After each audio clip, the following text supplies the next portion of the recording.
A luta contra a Lua Superior 4, mais conhecido como Divertidamente de Demon Slayer, se intensifica e a coisa tá feia, galera, pro lado dos caçadores, que pelo visto viraram foi a caça nesse episódio. Mas relaxa que tudo vai ficar tranquilo quando a Pilar do Amor e seus peitos chegarem e todas as emoções do Rantengo voltarem a ser uma só, que é alegria.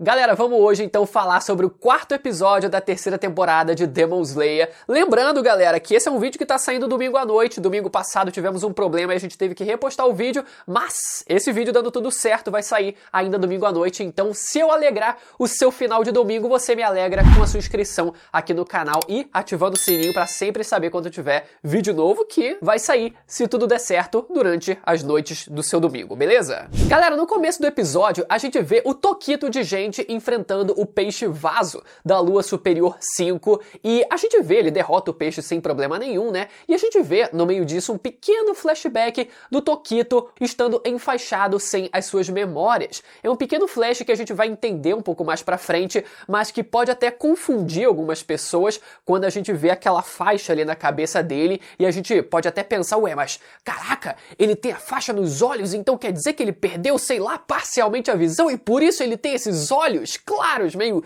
de cego. Não, nada disso, galera. Pode esquecer essa viagem toda. Ele não é cego, mas a gente vai entender um pouco mais a fundo sobre esse flashback que é muito interessante. Ele, a sua relação com o irmão dele e esse lance dele ter perdido as suas memórias e como isso, de certa forma, mudou um pouco a personalidade dele, sabe? Mas a gente vai entender isso um pouco mais pra frente, né? Vamos seguir. Ainda durante esse pequeno momento do começo do episódio, a gente vê esse peixe vaso que eu vi algumas pessoas reclamarem sobre o CGI do peixe, galera. E eu vou dizer pra vocês que eu não me incomodei tanto assim, até porque, pelo menos no episódio passado, eu achava que ia ser um peixe que só ia aparecer no episódio passado mesmo, sabe? Ia ser só aquele peixe que ia basicamente ter 2 minutos de tela, ia ser derrotado pelo Tokito de gente e a gente ia seguir a vida. Lá no final do episódio a gente vê, na verdade, que é um exército desses peixes, então tudo bem, né? A gente não pode usar essa desculpa aqui, mas considerando a média do que a gente tá acostumado a ver em animes por aí, bom, eu diria que não tá exatamente tão ruim. Já tivemos piores, óbvio, né, que tem essa distância do 2D pro 3D, não tem como a gente fechar os olhos pra isso, acaba causando um certo estranhamento, mas ainda assim, né, tem uma textura, o peixe ele teve ali a sua textura, tava bem texturizado, né, não tava com aquela animação 5 FPS que a gente, meu Deus do céu, né, tá acostumado a ver também, então eu acho que tá passável, passou de ano pelo menos. Seguindo o episódio, a gente vê o Tanjiro cortando a cabeça da Alegria mais uma vez e ficando na dúvida do que aconteceria a partir dali, se ele iria se dividir mais uma vez e criaria outras emoções ou o que aconteceria. E é um trabalho muito interessante que o Tanjiro ele tem que ter durante esse episódio em tentar entender o padrão de comportamento do Rantengo, né? O que tá acontecendo com o corpo dele e de que forma ele consegue lidar com esse problema, né? Com o padrão que funciona a técnica dele. Mas a gente vê nesse episódio, a gente descobre que na verdade ele só consegue se dividir em 4 emoções que a gente viu: a alegria, a raiva, a tristeza e o prazer. E caso uma dessas cópias seja cortada ao meio, ela acaba se dividindo em divisões mais fracas, né? Ela não consegue se dividir em outras versões de outras emoções, são cópias, são divisões mais fracas e que caso elas sejam cortadas ali, né, com as suas cabeças, elas não se regeneram, elas não voltam, né, a se regenerar, elas são eliminadas. Então, esse padrão começa a ser entendido por parte do Tanjiro, mas enquanto ele, olha só, essa é a parte que mais me pega nesse episódio, que eu mais curti nesse episódio, porque enquanto o Tanjiro ele precisa entender o padrão do seu inimigo, o seu inimigo também precisa entender como funciona as habilidades daqueles caçadores. E é nesse momento que a gente volta para o prédio e a gente vê o Genya ainda vivo, como a gente esperava. A gente sabe que ele ia continuar vivo, ele não ia ser simplesmente morto assim, sem ter participação nenhuma, né? A gente vê que ele continua vivo. O pessoal lá, o cara lá tira, né, a estaca ali, né, aquela lança do bucho dele, ele continua vivo, continua lutando e a gente ainda não sabe o que tá acontecendo e todo mundo fica, carai, que porra, como é que ele não morre, né? E isso se aplica também a Nezuko nesse episódio, que fica boa parte, né, acho que a primeira metade inteira praticamente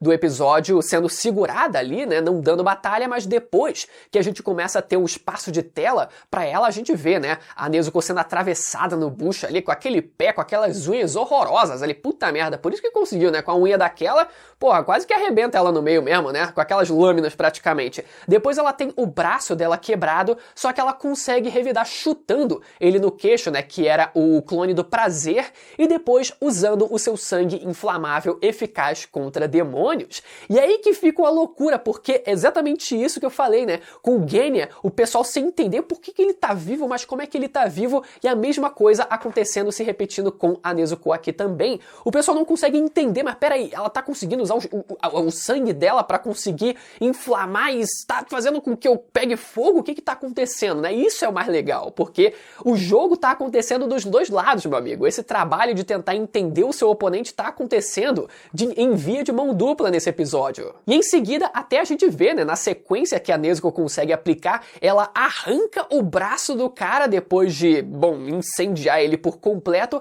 e usa a rajada ali através do leque de folha contra ele que isola ele pra longe ali. Porra, aquela rajada foi bonita. Só que depois ela acaba tendo o cajado atravessado no seu pescoço pela raiva e depois tendo sido completamente eletrocutado. Caraca, galera, aquela cena foi pesadíssima. Quando eu li no mangá aquilo ali, ó, com a estaca, pô, indo direto no pescoço dela e ela pegando choque, porra, galera, foi sinistro. E depois, inclusive, né, já adiantando um pouquinho aqui, quando eu penso na reação do Tanjiro vendo aquilo, por mais que ele saiba que a Nezuko ela consegue se regenerar, pô, ver uma situação como aquela depois, quando ele chega de volta, caraca. Enfim, falando de volta sobre o Tanjiro, a gente vê o grande plano dele para conseguir voltar ao prédio onde estavam todos os seus companheiros, né? E o plano dele foi algo muito arriscado e algo muito que...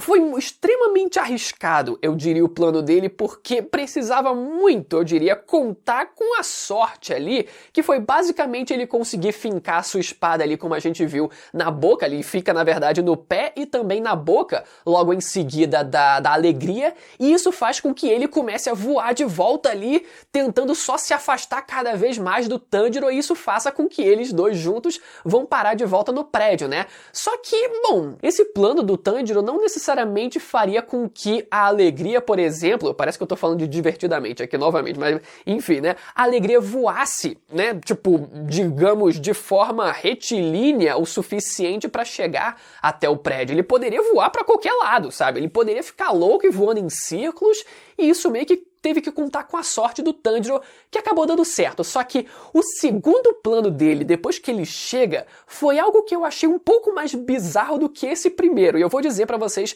o porquê. A gente vê, né, o Tanjiro, ele usando o pé da alegria pra, bom, fincar ali, pra ser fincada pelo cajado da raiva, pra evitar que ele tivesse a eletricidade, né, canalizada por aquele cajado, conduzida para o seu corpo. E isso foi uma sacada até interessante, né? E é uma sacada bem rápida, assim como o próprio demônio também classifica ele. Pô, moleque pensa rápido, moleque é ligeiro. Só que quando a gente volta pra metade do episódio, a gente vê o próprio Genya, ele sendo também eletrocutado e, bom, derrotado momentaneamente ali, e ele tava em pleno ar, e mesmo assim, quando o Raiva chegou lá e, pô, fincou o cajado no chão, e aquela eletricidade se espalhou, meu amigo, ele não precisou, o Genya não precisou nem estar em contato com o chão, mas ele também foi pego nessa eletricidade. Então, essa coisa ficou um pouco confusa, particularmente pra mim, não sei vocês. Depois a gente vê o Hantengo, pelo menos um dos clones dele, né, chegando e pegando o leque de folha e dando uma abanada, galera.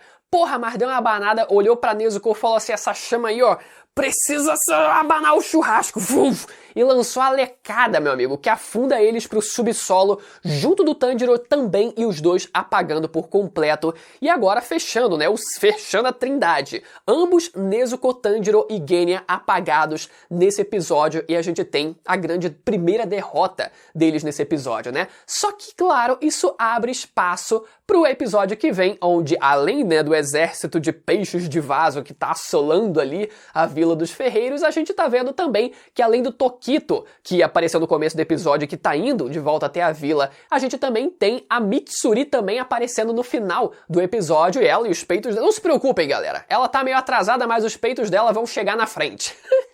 E tudo vai ficar muito bem, tudo vai ficar bem, galera. Eles dois, obviamente, vão ter o espaço agora a partir desse momento, né? Pra eles poderem também ter o momento de brilho deles. Mas, de qualquer forma, foi um excelente episódio, com esses detalhezinhos que eu acho um pouco questionáveis e tal, lá e cá. Ainda assim, foi um episódio maravilhoso, com muita porrada, muito massacre. E quando a batalha começa realmente em Kimetsu, galera, porra, é sangue, o negócio é intenso. O negócio é intenso de verdade. Eu espero que vocês tenham gostado desse vídeo. Se você ficou até o final, tenho certeza que você curtiu. Então, lembre de se inscrever no canal mais uma vez e ativar o sininho para não perder a notificação dos próximos vídeos. E se você quiser conferir os meus últimos vídeos aqui do canal, eles vão aparecer na tela agora para você poder ir lá assistir, beleza? Aproveita e deixe nos comentários a opinião de vocês sobre esse episódio. Até a próxima. Tchau!